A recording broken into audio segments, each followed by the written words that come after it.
जय भीम नमो बुद्धाय साथी। दोस्तों, भारत देश का इतिहास बहुत ही विस्तृत है।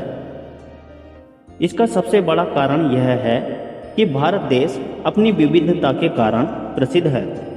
इसी कारण इतिहास के बारे में कितनी भी जानकारी हासिल कर लें, लेकिन कुछ न कुछ छूट ही जाता है। इसी कारण इतिहास में रुचि रखने वाले लोगों के मन में इतिहास से संबंधित कई तरह के सवाल होते हैं, जिनके जवाब आमतौर पर बहुत ही कम लोग जानते हैं। इसी तरह का एक सवाल जो आमतौर पर पूछा जाता है कि राजा चवरसेन कौन थे, उनका इतिहास क्या है।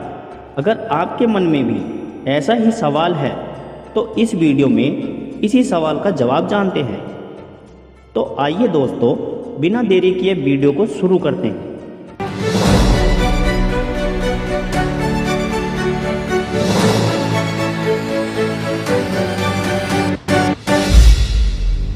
दोस्तों, कुछ इतिहासकारों का मानना है कि भारत में चवर वंश होता है। ऐसा माना जाता है कि यह राजवंश सूर्यवंशी क्षत्रिय कुल से संबंध रखता था। दोस्तों, गुजरात में चवरावती नगर इस वंश की प्रतापी राजधानी होती थी। यहाँ पर चवरसेन राज करते थे और ऐसा कहा जाता है कि बप्पा रावल ने गजनी के सुल्तान को हराकर चवर वंश के सरदार को वहाँ का शासक बनाया था। और दोस्तों, कर्नल टाट महोदय द्वारा लिखी गई उनकी पुस्तक राजस्थान का इतिहास में इस वंश के बारे में विस्तार से वर्णन किया गया है। दोस्तों, ऐसा माना जाता है कि जब भारत पर तुर्क आक्रमण हुए थे, उस काल में इस राजवंश का शासन भारत के पश्चिमी भाग में था। और दोस्तों, और इसके प्रतापी राजा चवरसेन थे। और दोस्तों, इस क्षत्रिय वंश के राज परिवार का वैवाहिक संबंध रावल वंश के साथ था। और दोस्तों, उस वंश के प्रसिद्ध राजा राणा सांगा व उनकी पत्नी झाली रानी ने चवर वंश से संबंध रखने वाले संत रविदास को अपना गुरु बनाकर उनको अपने मेवाड़ के राजगुरु की उपाधि दी थी।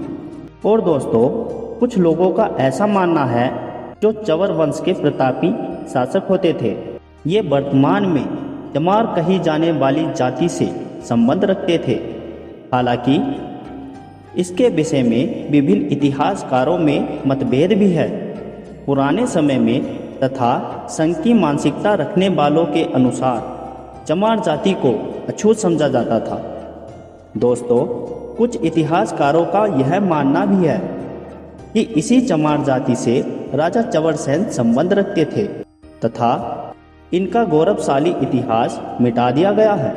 दोस्तों, आपको यह जानकारी कैसी लगी कमेंट करके बताएं और वीडियो को ज़्यादा से ज़्यादा लाइक व शेयर करें।